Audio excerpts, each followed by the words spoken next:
and every effort being made to develop East-West relationships, a whole new world has opened up to the adventurous fisherman. Enthusiasts like Kevin Maddox, one of Europe's top carp anglers. Mick Payne, a fanatical fisherman. And myself, Liam Dale, a dedicated big game angler.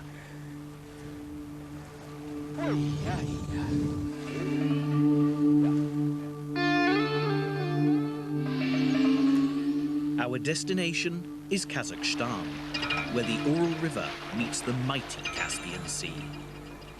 Guryev, where Europe meets Asia. Home to the world's largest sturgeon. Source of the world's most expensive caviar. The Leviathan of Russian waters, the Beluga.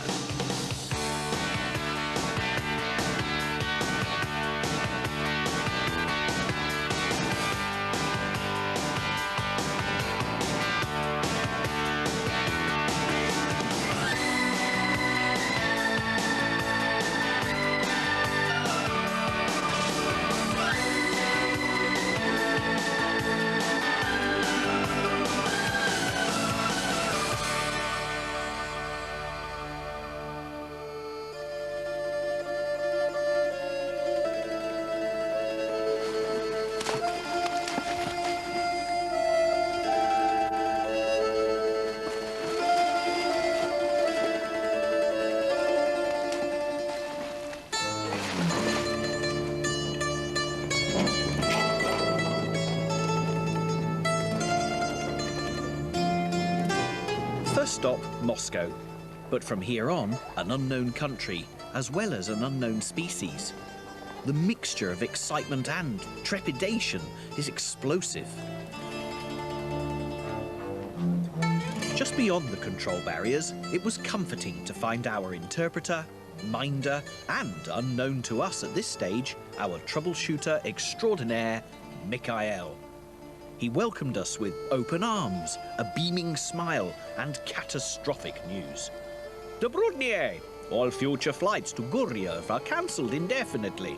Next week, next month. Who knows? Cup of tea? While Michael worked furiously, telephoning, faxing, and constantly consulting his little black book of favours done, our dwindling dollars forced us into a cheaper hotel and then out onto the streets of Moscow, where we sought free entertainment to help pass the time. It passed, slowly. 2 days later, Michael appeared again, this time with a beaming smile and open arms. We could fly to Astrakhan, 250 miles west of our destination, well out of casting range. Our frustration was starting to show. 5 a.m. on the third day, we were on the move again, albeit marginally off course. Air travel inside Russia is an exhilarating experience, where the passengers not only applaud the landings, but even the successful takeoffs. Astrakhan. Perhaps this is the real Russia. There were to be no flights to Guryev. We could spend the day sightseeing and relax in the local hotel and somewhat obvious bordello at a cost of 70 pence a day, female hospitality and breakfast extra. A train to Guryev would leave at midnight. Another 16 hours until we could finally meet up with our fishing guides. The minutes ticked by, and at 9 in the evening we located the train, and as we trudged along the platform at 3 minutes past 11, with an hour to spare, the train toot-tooted and shunted off into the night, leaving our group of desperados shattered on the platform. This was the lowest point in the expedition. Even our Russian interpreter finally cracked and went off to rant at the police, who advised us that it wasn't their fault. The train was from Kazakhstan, not Russia, and therefore could leave whenever it chose. Yopt, what a country. No planes, no trains. That just left automobiles. The Russian bus drivers had our proverbials in a vice. For £300, 6 times the local annual salary, we managed to find a guide willing to take us to Guryev. He seemed confident enough, but what about the bus? It was symbolic not only of the way our journey was going, but seemed to reflect everyday life for ordinary Russians.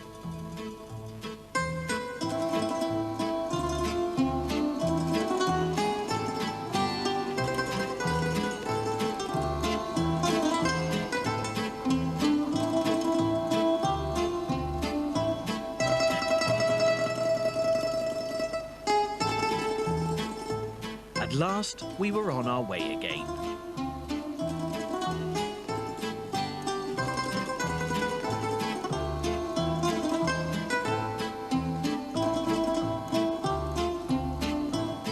Passing the now defunct KGB headquarters, ahead of us lay 18 hours on a bus, 250 miles of desert travel, 14 police checks and customs inspections. Passport. Oh, problem. Would you like a cigarette? Da, niet problem. Phew. Our anxiety increased as the hours passed. The shoals of Beluga wouldn't wait for us. Every May, they migrate hundreds of miles from the Caspian Sea to spawn in the delta of the Ural River. They come through over a 72-hour period, and we were desperately running out of time. Imagine arriving there after all this stress and finding they'd long gone. As the sun set over the 4th day of our travels, we settled down, comfortably and luxuriously on this prestige travel coach and tried to sleep.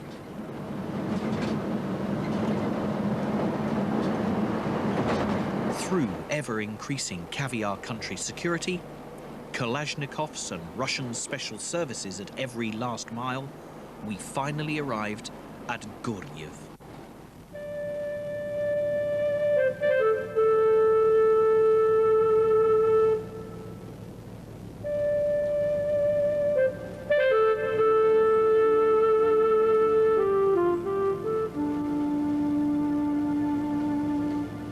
Our guides had been patiently waiting for us with the transit boat for 3 days. Just one more leg and we'd be there, the heart of the Beluga country. The Ural is a massive river. We'd boarded a 60-ton trawler licensed exclusively to fish for sturgeon. When it wasn't transporting crazy English anglers who wanted to catch and then return their valuable beluga, the crew would kill and transport their own catches to the caviar factory situated on the edge of the river. It's an ancient houseboat that would see more at home on the Mississippi.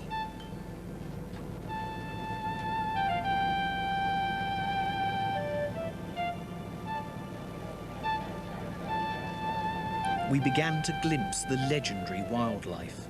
Crows with too few trees to build their nests in formed housing cooperatives and vied for fragile branches to build even more nests on. At last, we touched base. The houseboat was a sight for sore eyes. It was a sight for any eyes. After 28 hours of continual travel, you would think that we wouldn't care, but we did. No toilets, just a hole through the boat. No water storage, a bucket from the river. And an intermittent and sulky generator giving occasional light and power. It was pointless to dwell on the living conditions. Far better to concentrate on the migrating fish, so we decided to dump the gear and head straight for the angling.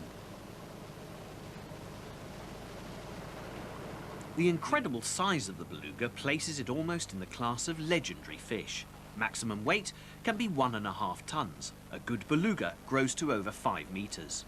It's a migratory sturgeon that lives on fish. However, large specimens have been found to have eaten young Caspian seals on occasions. The female sturgeon is much sought after, her ripening eggs sold as expensive caviar. In 1924, a female beluga caught in the mouth of the River Volga contained 542 pounds of eggs, estimated number 7¾ million. At today's prices, across the counter, that would be £250,000 worth of caviar. We assembled our tackle, rods and lures for the bait, uptiders and casting multipliers, bendy rods and fixed spool reels, congering and sharking equipment, butt pads and harnesses. Our only experience to date, hearsay, gossip and legends. The Caspian Sea and our first sight of this massive inland water. After such a tortuous journey, we might as well have been fishing the English Channel.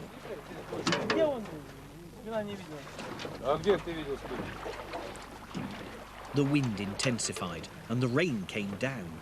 All illusions of tropical breezes and suntans rapidly disappeared as we quickly donned our coats and cagoules.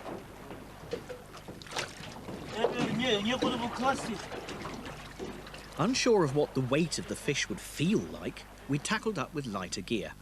Uptide equipment seemed the order of the day. There's no subtlety in the bait department when fishing for beluga. Roach, carp, zander, bream, whole, half, flappers, fillets. Just hang it on the hook, lob it out and see what happens. Fine for a game angler like me, but a little disconcerting for Mick and Kevin.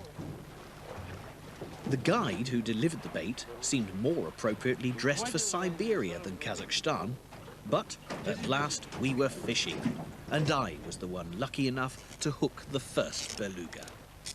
Morning! What the devil?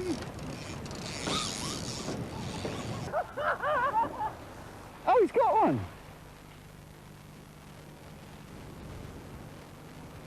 My bottom is very firm. I saw a lot of crazy men, but this one is the craziest. Yeah. Yes, he takes some beating.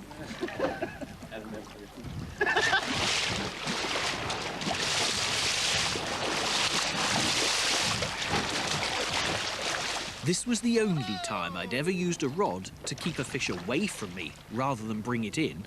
But having caught it, how on earth do you get it on board? We got it, Kevin. Yeah. Slack right off.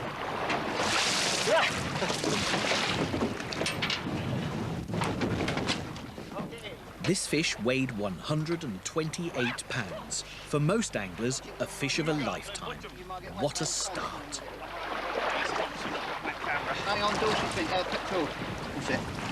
What do you want to do now? How do you want to do it? Try and take the weight if I can.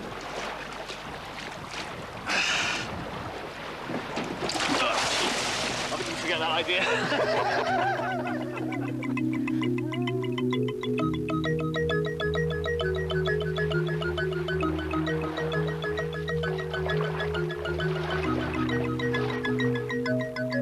We quickly learned the best way to hook into loads of fish. There was no shortage.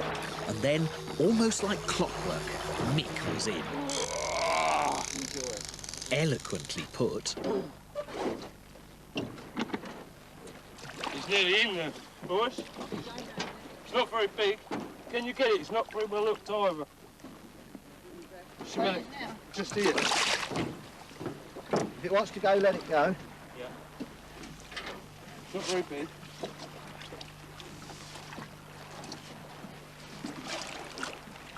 OK, I've got it. Cheers. It's only a medium-sized one. It's all right. You all right? Is that medium size? Gently does it so we don't hurt the fish. Well done. Oh. Cheers. If you want to take the hook out while I've got hold of it. Yeah. Oh, that was coming out. I'd say, what do you reckon, Mick? Oh. We won't wait unless you want to. I've got one, first ever. Yeah. Can someone confirm it's off? Yeah. 110. That'll do me.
A few days later, we moved into the channels of the Ural Delta and away from the open sea. Here, the fish were even more concentrated, raising the odds of making the big catch. Tail Walker. Just unhook him in the water, don't cause him any harm. There we go. Back it goes.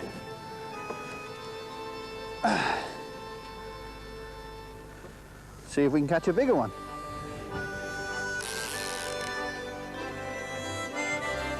Oh, right. Ah.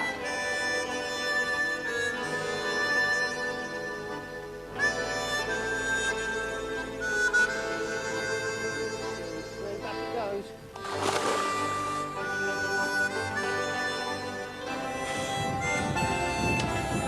Nice one.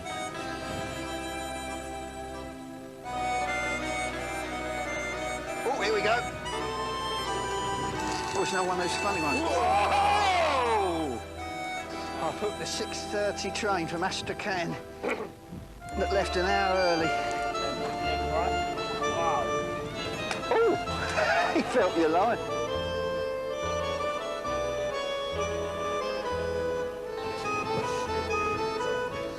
The ploy of fishing a concentrated channel was only partially successful. Although we caught more fish, they were smaller than we'd hoped. So we decided to go back to the deeper waters of the Caspian.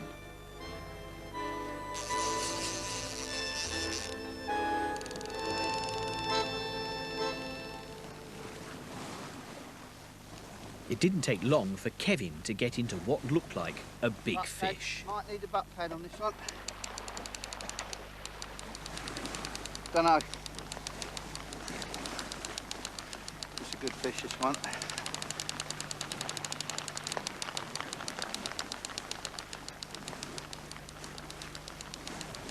One of the highlights of his fishing career suddenly turned into the hardest jewel of his life, when not only did he have to play the fish, but the tackle too, as tragically his reel gave up the hunt and left it all to him. Liam, do you know anything about multipliers? Got a serious problem with this. Well, it jams solid, and then I let the clutch right off. Now it's on anti-reverse all the time. It will spin backwards if I let go of the handle. You're coming. There's probably nothing you can do. The handle with it. I can't stop the handle going backwards. Yeah. I think I might have sheared some teeth off or something. No, I don't know it, Kev. Well, what I'm You going have to to do work is it hold tough that way. and this Yeah, as well, but yeah. it's difficult. Go for it. You're winning. You're winning. I might need a butt pad. Where'd you put it? Anywhere you like. Okay. You wait for me. Okay. You got it. Can you put it in? You're away. All right? What's your fingers? Oh, I've really hurt my hands so far, but Yeah. this ain't getting away from me, this fish. It's still going back, is it? The handle. The hand's seizing up. This is a wonderful pain. Mickey! Mickey, you're a wonderful pain! Just seems thin. You've got 30 yards to take in.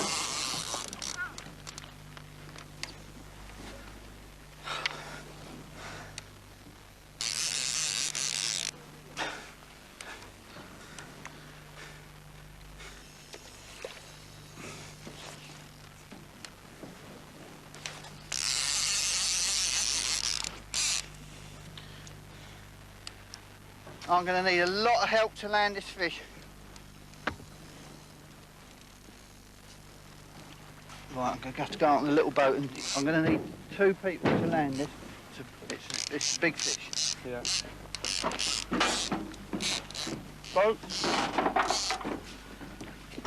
Liam, I'm going to need you as well. Because I've got so much trouble with the reel, my fingers are bleeding and everything.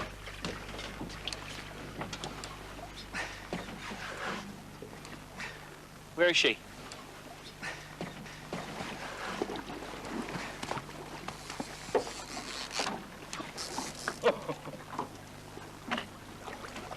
You are winning. Yeah, You are you're winning. winning.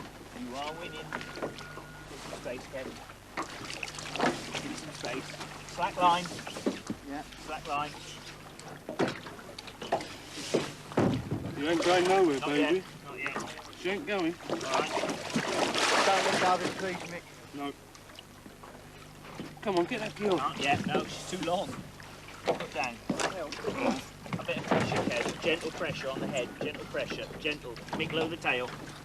Changing over. But don't let go of it. Not yet. She's not ready yet. Kev, the rod needs to go out. Liam, do you want me to help?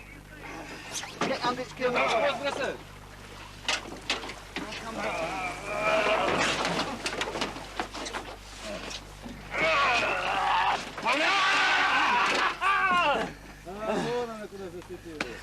Hey!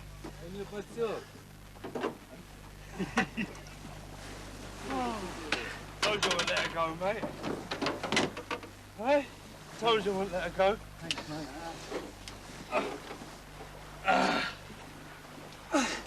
You are lucky, Maddox. This Oh! is not. Oh, look! This is lucky. Look! Okay? I did have a few things against me. Somewhat. Look! No wonder she'd wrap. She'd hook through from underneath. Talk about slightly lip hooked. Hey, that's the presentation the governor said, wouldn't it? You got to eat Yeah. that tonight. I'll leave it now. Oh! 180. Yep. 1, £200, I Two. reckon. 3, 4, 5. Yeah, but it must get proportionally larger. Yeah. I wasn't far off. The fish weighed 185 pounds, a new personal best for Kevin. Take 2 or 3 the same. That's it. They're always usable. Does it look all right, Nick? Yeah. Yeah. Do you need the fish tilting at all? Yeah. Up at all? Otherwise it ain't going to work. No, about 185.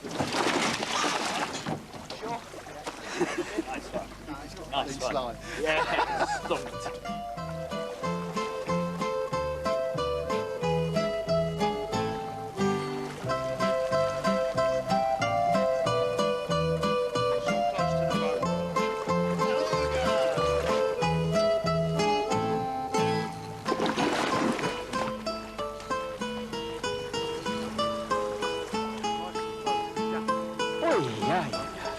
Could this be the one I'd come all this way for? Unfortunately, James, Mick was tussling with a smaller fish close by, which meant I could easily lose mine.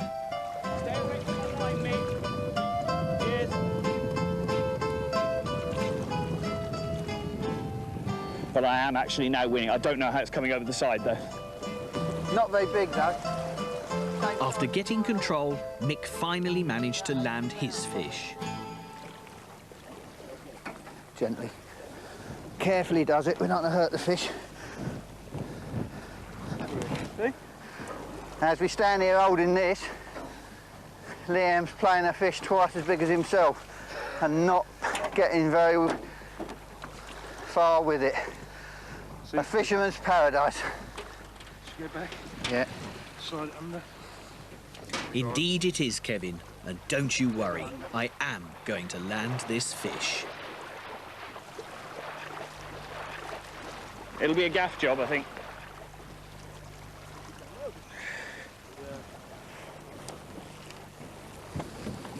Hopeless when they're actually on the surface, don't they?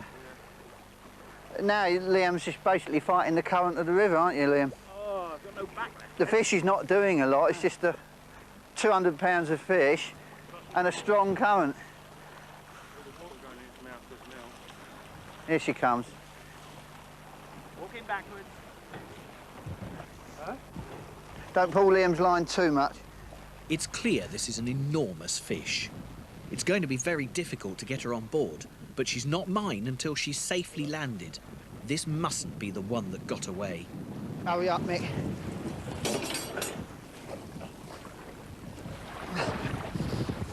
need help because my hands are up by this hook.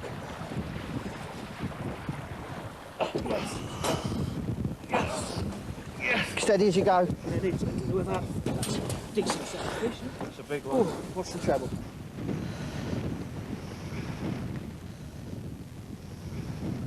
This beautiful creature, a tyrant in the water, lay quietly on the engine cover and allowed us to measure and weigh her. But would she shape up well against the world record, currently a massive 225 pounds? To here? Yeah, full tail. Bring it round this way. 40. 47. Yeah, just over, isn't it? 47 and a quarter. Fatter. Yeah. The fish is fatter. Thank you. This fish was so large, it was really difficult to weigh her. Then, the moment of truth.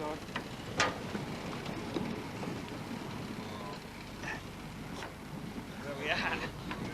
We're on 230 now. The fish actually weighed 273 pounds, a new, unofficial IGFA world record. To me, this catch was more than a personal best. Not only had we broken the world record, we'd triumphed over all the other obstacles thrown in our way. You can call it. Go for it. 1, 2, go! Beluga!